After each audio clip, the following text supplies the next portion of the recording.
Hi everyone, Tamara here. Today I am going to teach you how to make these punch needle pillows. I do have a tutorial on all of the beginner basics so that you will be able to learn how to do a punch needle project. This tutorial is to teach you how to do this particular pillow. I will list everything in the description down below that you will need to make this punch needle pillow, but I will also link to my blog post where you will be able to find the download for this actual template. I also have a different blog post that I will link to that just has a whole bunch of different punch needle pillow templates, but for this one in particular, I like it so much it got its own blog post. All right, let's jump into the tutorial. Oh, the hoop. The hoop is very important. So I did these pillows with a 17-inch hoop. This hoop was incredibly frustrating. This is a cheap hoop that I got at Michael's, I think. And I even tried to give it better grip by putting hot glue along the edges, but it just does not grip your project well enough. So some of my loops ended up a little bit more uneven. So I highly recommend that you invest in a Morgan no-slip hoop. These hoops are awesome.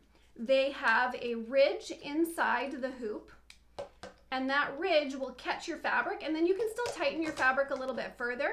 But the nice thing is the fabric won't slip out of that ridge, so your fabric will be nice and taut, which is super helpful when you're doing needle punching. So I highly recommend this Morgan no-slip hoop. I will definitely link it in the description down below, along with everything else. All right, so the first thing that you'll need to do is download my templates. You can print them out on legal size paper, and then tape both legal size pieces together to create your template. This one here will be for your needle punching project, and then the larger one is for that back piece. Now for the needle punching part itself, I do have two tutorials that will talk you through all of the beginner basics that you need to know for needle punching. I will link those in the description down below. And this tutorial will be more focused on how to put this teddy bear pillow together. All right, so now that you have cut out that larger template, it's time to attach it to the fabric that you want for the back of your pillow, and then cut it out.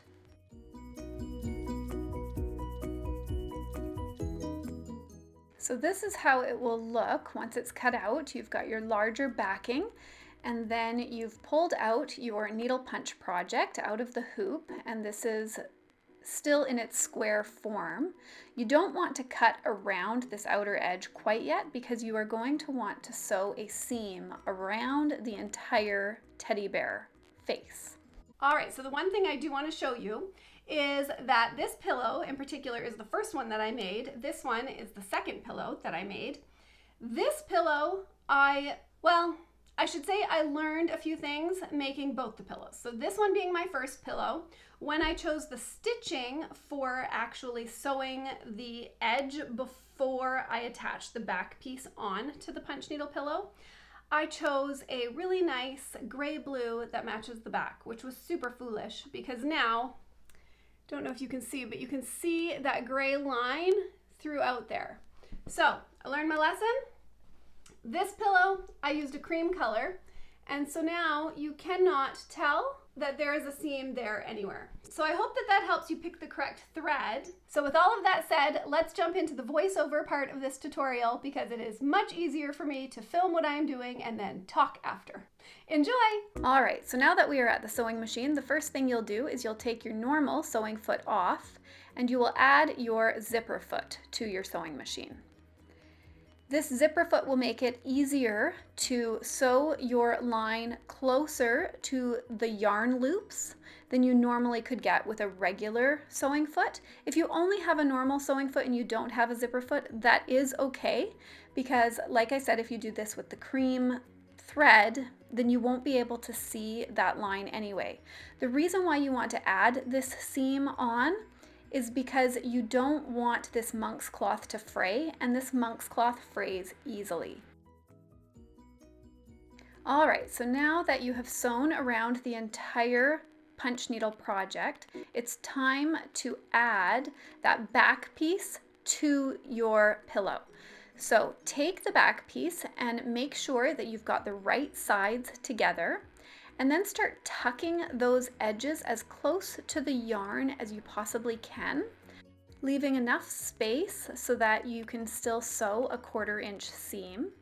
I like to start by the ears for this project, as there's not as much pleating going along at the top as there is on the bottom. So I only do a single pleat on the top between the two ears, and then I do 2 pleats along the sides. As you go along, make sure to keep tucking that yarn back. That way you are not pinning any of the yarn in with this fabric. Because if you have that yarn laying flat, then what's going to end up happening is you're going to sew over the yarn, and you don't want that.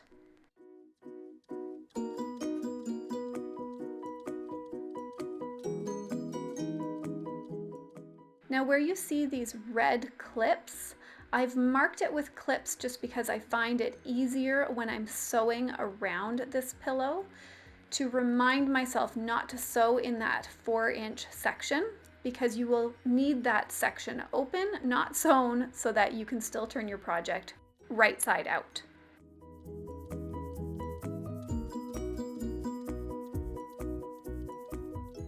All right, so now you can see you've got a little bit of poof in there with your fabric once it's all pinned and attached.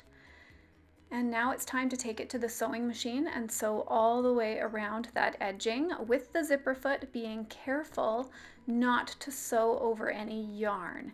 If you do end up getting a few loops in, that's not the end of the world. You can cut them still, but try your best not to get those loops sewn in. And as always, don't forget to do a back stitch when you start and when you stop, and make sure to leave yourself a 3 to 4 inch opening, just enough that you can get your hand in there to be able to turn this entire project right side out.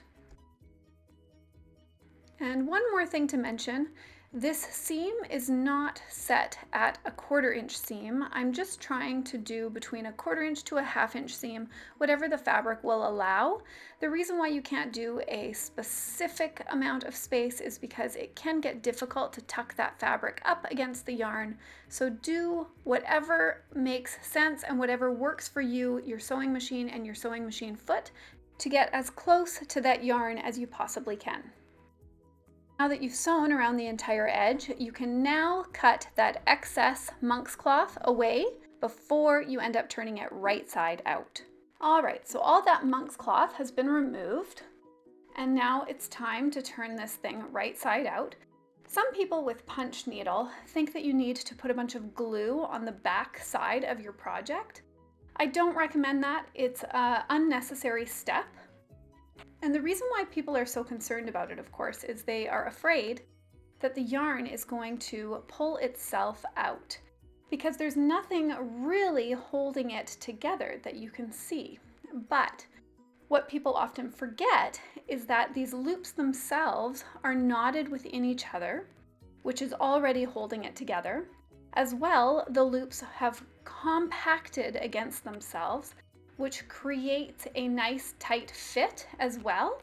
So as long as you've done your punch needle project properly, you do not need to add any extra fabric glue along the backing, because it will not unravel.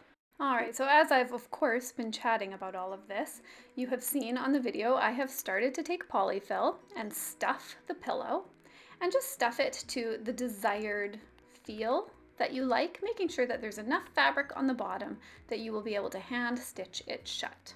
Now, I am assuming that anybody is better at hand stitching than myself. I did not film that process because I am not good at hand stitching. So I would just suggest either looking for another tutorial that shows you how to do a ladder stitch. That's a very nice finishing stitch. Otherwise, good luck. I'm really sorry that I can't teach you how to do a ladder stitch. I will keep practicing, and maybe one day I will have that tutorial up, as I will have taught myself. But for now, I tried. And that, my friends, is how you make yourself a punch needle teddy bear pillow. I hope the tutorial was helpful. I hope that you will try it. Absolutely, please try it. But also, don't judge me on my hand stitching skills. I am a much better sewer with a sewing machine than I am with the hand stitching. To be honest, I think I did better on the green pillow than on the purple pillow for that one. But either way, I love this project and I hope that you do too. Please subscribe if you want more creative content. Click that thumbs up button if you liked this video, and click that notification bell so you don't miss a thing. All right, I hope you guys have a wonderful day. I'll see you next time. Bye.